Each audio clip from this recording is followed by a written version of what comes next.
Hi friends, today we'll be talking about carbohydrates. Let me be specific that the session would be only for the beginners, especially for FY BSc students about the things pertaining to their syllabi.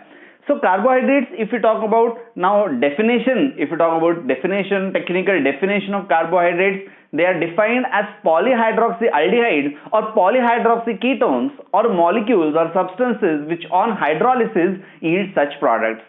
So chemically speaking, carbohydrates, they are made of carbon, hydrogen and oxygen, and according to the definition they contain many hydroxyl group, and along with these hydroxyl group they may contain a aldehydic group or they may contain a ketonic group. So aldehydic group and many hydroxyl group, a ketonic group and a many hydroxyl group, or compounds which give after hydrolysis such compounds, they are called as carbohydrates.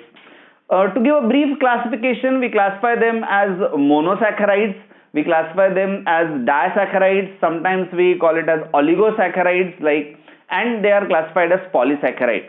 So you have monosaccharides, which are the simplest carbohydrates which cannot be further hydrolyzed. Those where two monosaccharide units are joined together, they are called as disaccharides.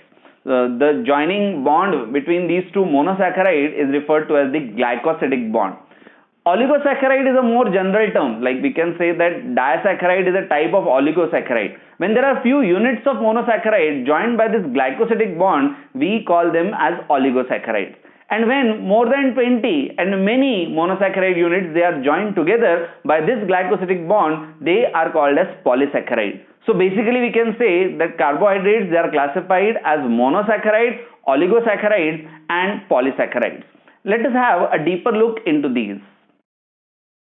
Carbohydrates are considered as the hydrates of carbon due to the 2:1 ratio of hydrogen is to oxygen in simple sugars like glucose. This is not true for oligo and polysaccharides, and also the atoms are not present as water molecules but are attached to the carbon as hydrogen and OH groups. The empirical formula for carbohydrates in general is CmH2O whole bracket N, but some also have nitrogen, phosphorus or sulfur. Let's talk about monosaccharides. Monosaccharides are the simplest and form the monomers of the di, oligo and the polysaccharides. Monosaccharides cannot be further hydrolyzed into smaller units. They may have 3 to 7 carbon atoms.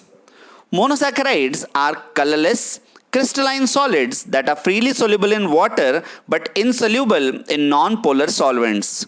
Most of them have sweet taste. Based on where in the chain the carbonyl group is present and forms which functional group, they are either classified as aldoses or ketoses. Aldoses have the carbonyl group at the end of the carbon chain, that is the aldehydic group. Example, glucose. Ketoses have the carbonyl group at any other position, not at the end, that is has a ketone group. Example is fructose. Depending on the number of carbon atoms present in the monosaccharides, they are either trioses. The simplest monosaccharide is the triose containing 3 carbon atoms.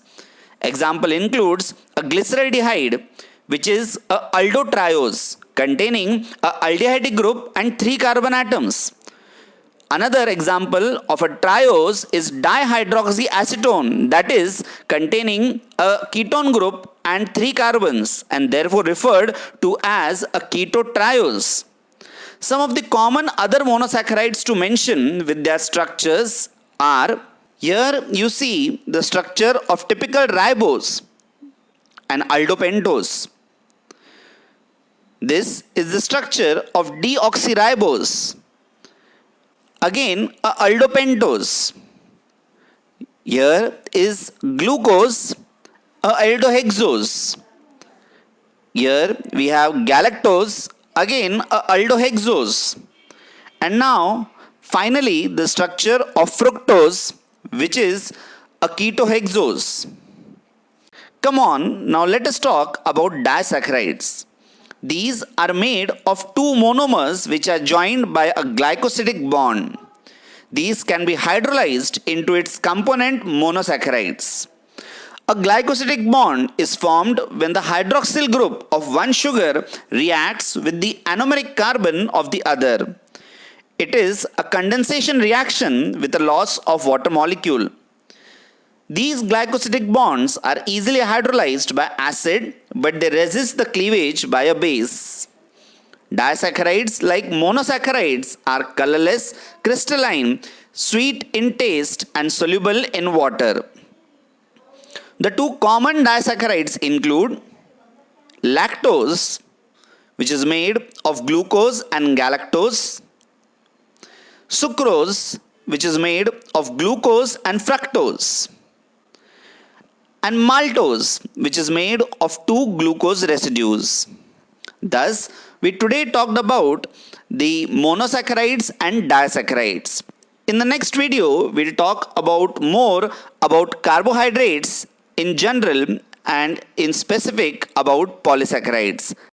Thank you.